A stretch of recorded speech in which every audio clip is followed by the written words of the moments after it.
Since 1929, the USC School of Cinematic Arts has fueled and mirrored the growth of entertainment as an industry and an art form.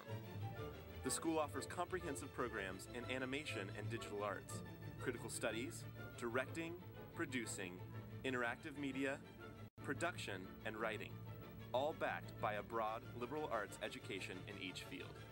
CU at USC is brought to you by the University of Southern California's School of Cinematic Arts.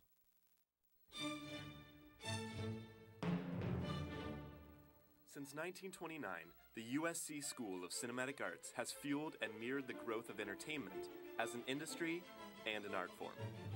The school offers comprehensive programs in animation and digital arts, critical studies, directing, producing, interactive media, production, and writing, all backed by a broad liberal arts education in each field. CU at USC is brought to you by the University of Southern California's School of Cinematic Arts. Coming up, we've got the man whose music I listened to on the way to senior prom. It's Weird Al Yankovic on CU at USC.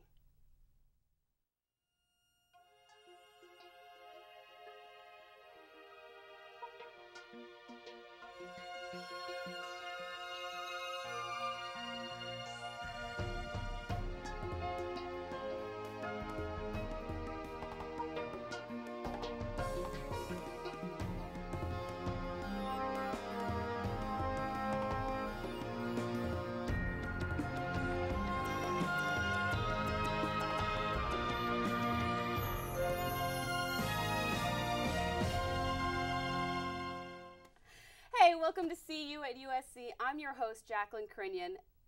Welcome to the show. We have Weird Al Yankovic. Well, Hi. hello. How are you? You got pillows. I do. I love these pillows.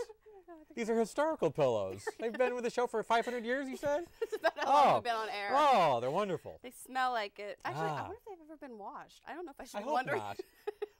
I hope I have some George Lucas bacteria on my face now. No, I don't know if I want to be wondering that. Anywho, so you make some music, and you got some music out right now, the internet leak, which I find very amusing. There's only one of them? Just one. Just one. No, but you have internet leak out right now, and It's leaks, actually, but we'll go with leak. We'll go with leak. There's five. You can buy it 5 times, a separate leak each time, and then collectively they would be the internet leaks. we have the collective. But don't go crazy. Don't buy the whole thing at once. Just a little bit at a time. Just one separate leak. You get the 4 originals and the 1 parody. Yes. And I want to talk to you about how the internet has changed your career, because... Fine! Fine! Okay, shall we? The internet. Oh, yes, the internet has changed my career. Let's yes, because you started before the internet was, you know... Before the internet? was I pre-internet? Oh, my goodness. Not according to the ninjas, wow. Well, yeah, before downloading was the thing. Yeah, before people actually paid for music. Yeah. Gosh, remember that? Yeah, well, the internet is sort of a two-edged sword that way. I mean, obviously, the record industry is having a problem because a lot of people these days don't feel compelled to actually pay for the music they're listening to. But obviously, the internet has made artists more accessible to fans. The information flows more freely. You know, I'm on Twitter. I'm at Al Yankovic. Love that you just did that, and I will tell you why later. Okay. I can't wait now. No, but it's nice because I can get the information out there. If you want to stalk me, it's so easy these days. It really is. Really is easy. We're doing a tour this summer. Yeah. And in the old days, you know, if you didn't subscribe to the Weird Al newsletter, you wouldn't even know I was playing your town. But now, you know, you just go on weirdal.com and there's all the dates. We give you little reminders. You know, there's all these social networking sites where fans meet up and you know, basically tour chase. It's awesome. Speaking of the tour, do you have dates set for that? Do you have some song list set for that? I'm working on this set list right now, and we just announced our first bunch of dates. Okay. So the closest to USC is going to be the Pacific Amphitheater date, which I believe is August 13th. Oh, well, that is a bit in the distance. It is. It is. You know, it's a little disconcerting because, you know, I haven't even really started working on the tour yet, and the tickets are already on sale, and all these people online are like, I have 4th row seats to your show in August. I'm like, I haven't even started thinking about my show yet. I don't know what songs You yet. know. Better get busy. But speaking of songs, is there any genre you like to work in best when writing your parodies? For the parodies, you know, it really doesn't make a whole lot of difference. Even though I don't listen to a lot of rap music in my spare time, those are fun to write parodies for because there's a lot of words. There's a lot of you know lines to play with. A lot of pop songs sometimes are very repetitive, and there's not a lot to work with. But with rap, there's a lot to work with. So that makes it it's still a challenge because there's you still want to try to match every single nuance of the original, but you're not limited, and it's not like, oh, I only have 17 words to come up with a joke. Counting the syllables, and making it match. Right. When you transfer a song to a music video, because I know you actually direct just about all of your music videos, because I was looking at live action ones, yeah. Yeah, I was going to ask about that, but for your music videos, how is translating the idea? Because I know you have a different look in every video. Like, it's very distinct. And how is directing that versus writing a song? Well, it's kind of do two different things. I mean, it always starts with a song. Hopefully the song works on its own without any kind of visual accompaniment.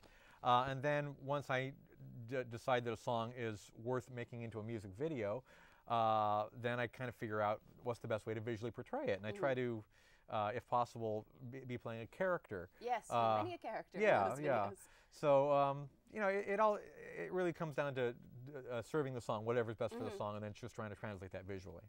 And a lot of yours were animated, as you mentioned.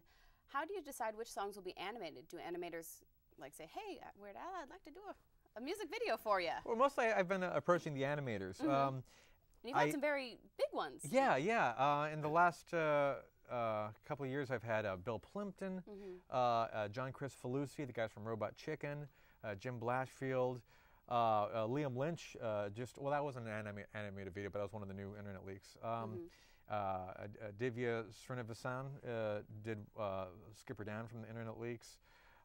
Really, a lot of very talented people have signed on to do the animated video, which is really great because it's a bit of economics as well, because doing live action videos tends to be extremely expensive.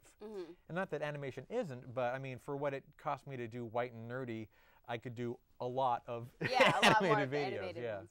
And speaking of White and Nerdy, you had so many funny little cameos from so many people. How did you collect these people for a video such as that? All your videos, a lot of your videos have a lot of cameos in them. I just collect. It's a hobby, collecting people. Keep them in jars. Seth Green, send them in. No, they're my friends. Pocket. They're my friends. I mean, Seth has been a friend for a long time. He, in fact,